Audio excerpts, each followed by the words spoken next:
देश बच जाएगा। तो मोदी वैक्सीन मैं दो नेताओं को बरोबर याद है, समाजवादी पार्टी के अखिलेश जी और राहुल जी, दोनों ने कहा है तो मोदी वैक्सीन है, देखो लेना मत, टेस्टिंग भ्रांति। और मान्यवर अब बैठ गए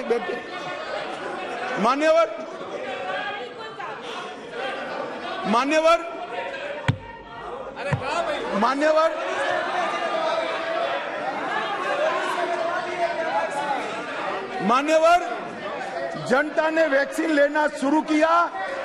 मोदी सरकार ने चाय पिलाकर वैक्सीन दी, फ्री ऑफ कॉस्ट वैक्सीन दी, पहला डोज दिया, दूसरा डोज दिया और 130 करोड़ लोगों को दोनों डोज लगाकर कोरोना से बचाने का था। मान्यवर, इसके साथ साथ उस वक्त रोजगारी के प्रश्न खड़े हुए, लॉकडाउन का भी विरोध किया गया। मान्यवर, लॉकडाउन का भी विरोध किया गया।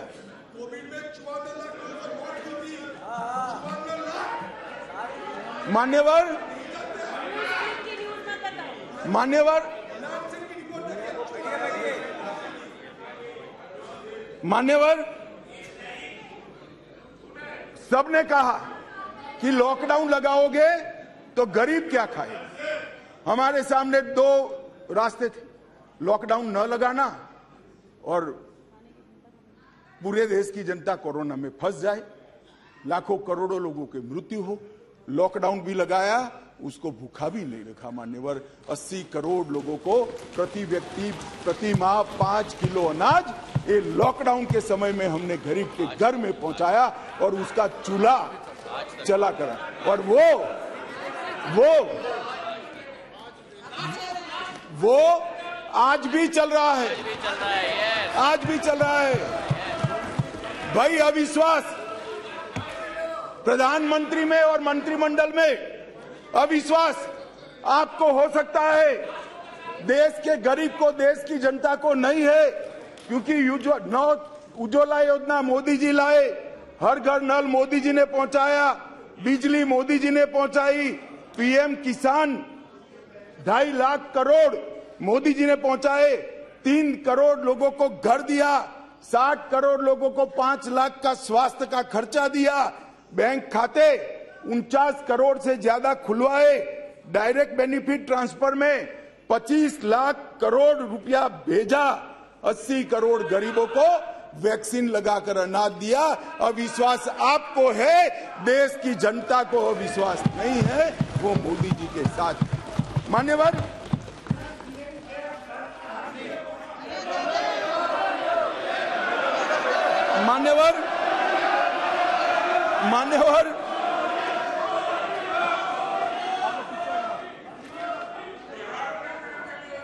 अध्यक्ष जी,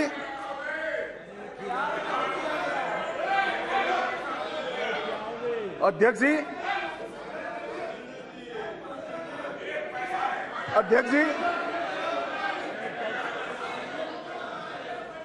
जी, इस सदन में एक ऐसे नेता है, अरे यार सुनो ना, इस सदन में एक ऐसे नेता है जिनको आज तक 13 बार राजनीति में लॉन्च किया गया है और 13 ही बार फेल गए।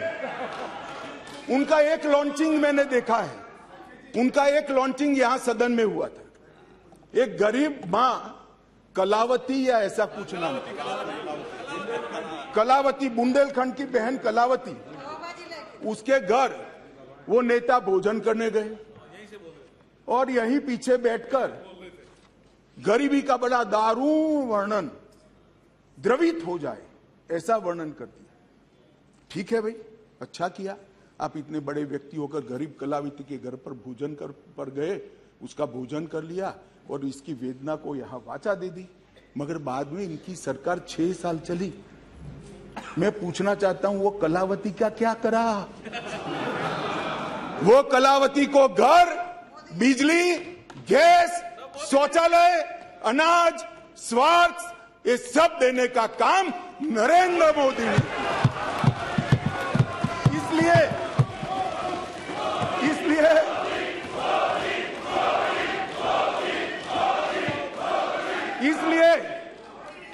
कलावती के घर पर आप भोजन पर गए हो, इसी को भी मोदी जी पर अविश्वास नहीं है, वो आज मोदी जी के साथ है।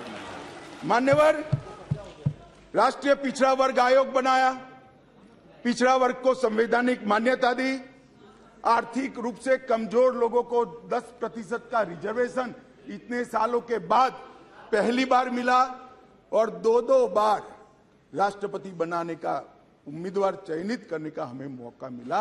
सत्ताधारी पार्टी एनडीए ने, बीजेपी ने एक बार दलित और एक बार आदिवासी भारत में प्रथम बार। एक गरीबों के लिए काम करने वाली ये सरकार है।